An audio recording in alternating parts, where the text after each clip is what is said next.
My name is Michael, and I never thought friendship could be so fragile. Robert and I met back in college. At first glance, he seemed like someone you could trust, charismatic, energetic, with a smile that could melt any ice. I, on the other hand, was quiet, focused on my projects, reserved, but with an insatiable drive for new ideas. We quickly connected. At first, it was simple conversations about classes and exams, then long nights in the library and our tiny garage office, trying to create something meaningful. He always knew how to make me laugh, even when I was on the verge of breaking down over deadlines and code that just wouldn't work.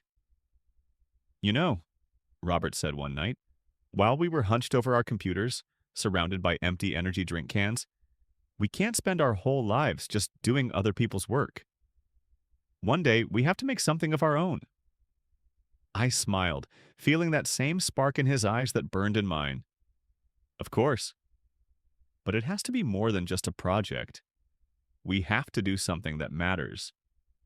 We dreamed. These conversations happened late at night, when the whole world seemed asleep, except for us and the glowing screens of our computers. In those moments, I didn't just see Robert as a friend. I saw him as a comrade, someone I could move mountains with. Then I started working on a project that could change everything. I didn't tell anyone the details. It was my secret, my chance to leave a mark. An algorithm I was developing could predict human behavior, analyze massive amounts of data, and find patterns no one else could see. It wasn't just a program, it was a chance to change the game, maybe even the world. One night, Robert came by again when I was about to leave. "You're still working?" he asked. "Almost done," I said, turning the monitor toward him. "I want to show you something." He leaned in, eyes bright with curiosity. Lines of code flickered across the screen like music notes. Robert watched silently, almost holding his breath. "Mike, this is incredible," he said finally. "No," I smiled. "This is the future." I didn't notice something new in his gaze. Not just admiration, there was envy, but I chose to ignore it. He was my friend, after all. The next day, we decided to present the project to our professor and potential investors. "You sure you're ready?" I asked, double-checking the final lines of code.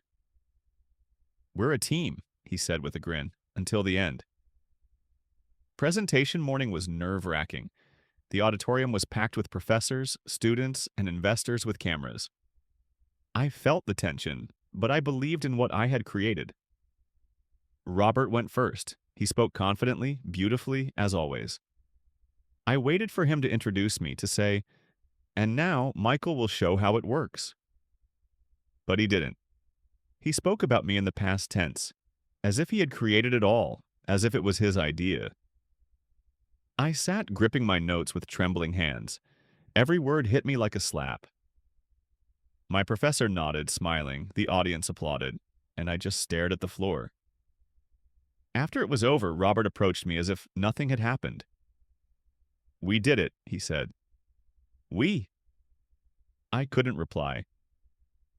That night, I stayed alone in our office. The last line of my code blinked on the screen, the one I had written with my own hands. In the monitor's reflection, I saw myself. Tired. Disappointed. And for the first time, truly alone. From that moment, I realized that friendship isn't just words. Friendship is trust, and when it breaks, everything else loses meaning. After that presentation, everything changed. Robert became the hero of the audience. His photo appeared on the university website, professors praised him at every meeting, students flocked to him trying to get advice. And me? I felt invisible. My algorithm, his success. My idea, his recognition. And I was left on the sidelines. No one asked about my work. No one doubted him. Robert knew how to convince everyone. At first, I tried to ignore it. I told myself, the important thing is that the project works. Fame doesn't matter. But then he started changing the project details, implementing his own improvements. I watched my work turn into something unfamiliar, impressive on the surface, but no longer mine. I went to him after class one day. He was sitting at his desk, explaining something to a group of students. "Hey," I said. He smiled. "Mike, you're still upset about the project? Relax, we did it together." "Together?" I asked, clenching my fists. "You did it yourself. You took my idea." His gaze turned cold. "Mike, be honest." "I just finished the project logically. You can't present yourself well. You're too cautious. I did what you didn't dare to do." I couldn't believe my ears. The person I had considered a brother was standing in front of me, justifying his betrayal. "You destroyed our friendship for what?" I whispered. "For success," he said, without a trace of regret in his voice. That night, I didn't sleep. I wandered the empty streets, listening to the rain and the passing cars. Scenes from the presentation replayed in my mind. His confident words, the applause, people's admiration, and me, a ghost who had lost the right to pride. The next day, I tried to focus on my studies, on new projects, but everything seemed meaningless. Robert had turned our idea into his calling card, and I was left empty-handed with broken trust. Every appearance of his in front of professors, every word of praise for his project, it was like a knife in my back. I felt that I had been betrayed not just by a friend, but by the world I had believed to be fair. I began to lose appetite. Sleep became impossible. My loneliness was almost physical. Every night I woke up in a cold sweat, remembering our nights together, our laughter, our plans for the future. All of it turned out to be an illusion. I tried talking to him again, tried to explain that this was unfair, but he only smirked. "Mike, the world doesn't like honest, quiet people. The world likes those who act. Learn to survive." Those words marked the beginning of my fall. I realized that betrayal isn't only a blow from a friend, it's a blow to oneself. I started doubting every action, every thought. One late night, I stayed at the university trying to fix a minor project. The hallway was empty, lit by a single flickering lamp. I opened the old folder with the original code, the one that had been our beginning. Author, Michael Davis. I stared at the words, wondering, whose code is this? His or mine? In that moment, I felt that I no longer belonged there. My friendship with Robert had become poisonous, destructive. I knew I had to leave if I wanted to preserve even a fragment of myself. But deep down, I understood one thing. Betrayal leaves scars, not only on the heart, but across life itself. And those scars never truly heal. After that night, I became a different person. Every morning at college, I felt emptiness. Robert was everywhere, on every project, in conversations with professors, in the eyes of students. I had become a shadow. My effort, my nights, my sleepless hours of coding, everything had been claimed, seemingly forever. I tried to work on new ideas, but every decision felt weak, every spark of inspiration foreign. I looked at lines of code and saw not life, but emptiness. The algorithm I had worked on for months was now someone else's. And with it, I felt I was no longer myself. Sometimes I stayed in empty classrooms after lessons, lost in thought. The hum of the elevator, the soft creak of chairs, the reflection of light on my keyboard, these became my only companions. I told myself, "Mike, it's just life." Everything passes, but the words offered no comfort. My heart was heavy, my thoughts sharp as glass. One night, I returned to my old files. Each document, each line of code, felt like a letter from the past. I realized I no longer recognized myself in these files. I had lost not just trust in Robert, but in myself. Meanwhile, Robert thrived. Confident, charismatic, untouchable. Every step he took earned applause. Every glance, recognition. It felt as if the world had turned its back on me. And then I began to hate myself for allowing myself to be deceived. Nights grew longer, days grayer. I couldn't focus on studies. Alcohol and coffee offered no relief. I realized that my mind and heart were at war.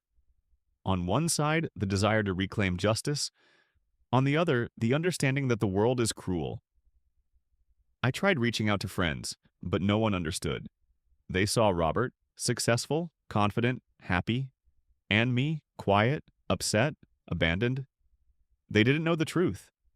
I began to understand that betrayal is not only a wound from someone else, it is a wound to oneself. I doubted every move, every thought, every plan. One late evening, I stayed in the university trying to fix a small project. In the empty corridor, a single light flickered. I opened the old folder with the original code, the one that had been our beginning. Author, Michael Davis. I stared at the words, unable to tell. Whose code is this? His or mine? In that moment, I felt I no longer belonged there. My friendship with Robert had become toxic, destructive. I realized that staying meant slowly dying inside. The next day, I began packing my things. Every item, every notebook, every USB stick reminded me of the trust I once placed in a friend. And that trust had turned into a weapon against me. I didn't know what would happen next. I only knew one thing. I had to leave to preserve a piece of myself, but deep inside, I understood betrayal leaves scars and those scars don't fade. I left. Not because I wanted to, but because I couldn't stay where I had been betrayed. Every glance, every smile from Robert had become unbearable. I knew that staying meant slowly dissolving into the emptiness of someone else's success. A new company, a new office, a new life. I started at the bottom, doing small tasks I hadn't dreamed of before. At first, it felt humiliating. I felt broken. But gradually, I realized what mattered wasn't what I was doing, but that I could be myself. Sometimes I opened my laptop and looked at my old files, my algorithms, projects, ideas.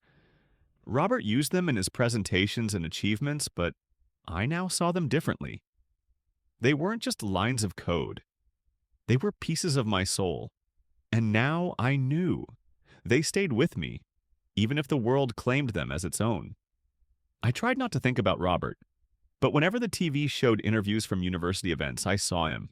The perfect suit, confident smile, speaking about how he built the project from scratch. At first I felt anger, then sorrow. Then I realized none of it had power over me anymore. I began meeting other people, new friends, colleagues who valued hard work, honesty, and ideas rather than appearances. This gave hope. Slowly but surely, I felt I could regain control of my life. But deep down, I understood one thing. Betrayal doesn't disappear. It remains like a scar. It reminds you that trust is the most fragile thing in the world. And sometimes, even the closest people will choose a path that destroys everything. I remembered our nights together, our laughter, our plans. I realized that my trust had been sincere, but his had been calculated. I tried not to blame myself, but I knew one must be cautious, even with those we call friends. One evening, I sat alone in a small cafe. Rain fell outside, beating against the windows, while inside it was warm and quiet. I opened a notebook and began to write. All my thoughts, all my emotions, all the pain. I wrote until I felt relief. I realized if I wanted to move forward, I had to let go of the past. Robert's world was different. He achieved success, but his victories seemed empty. Inside him, there was none of the spark we had once shared, the spark of friendship, mutual respect. I, meanwhile, was rebuilding my life slowly, step by step. And then I understood. Betrayal breaks those who do not know their worth. But it cannot break those who remain honest and true to themselves. This awareness was my first step toward freedom. I felt I could breathe, and I knew that one day I could look at Robert not with pain, but with understanding, as someone who chose a path that destroyed both of us. I was no longer angry. Revenge no longer fueled me. I was free from the chains of the past, chains of... Almost a year had passed since that night I left. A new office, new colleagues, a new pace of life. Everything slowly became mine. I was alive again, though the scars of the past still reminded me. One evening, as I was hurrying home, I saw a familiar figure on the corner. Robert. He stood under the street lamp wearing a coat without that confident smile he always had. He noticed me, and on his face flickered something I couldn't immediately identify. Surprise? Regret? Or just the habit of seeing the world through a mask? Mike, he said quietly. I stopped. My heart jumped, but I tried to remain calm. Hi, Rob. We stood silently for several seconds, listening to the hum of cars and the rain falling on the wet asphalt. Around us, the city seemed to pause, waiting for our conversation. You look well, he finally said. I, I wanted to say, I'm sorry. I smiled, not out of friendliness, but to hide the pain. Sorry? I repeated. Do you know what that means? He looked down. Yes, I understand what I did was wrong. I thought it would help me. I didn't think it would destroy you. His words sounded empty, like wind, carrying no warmth.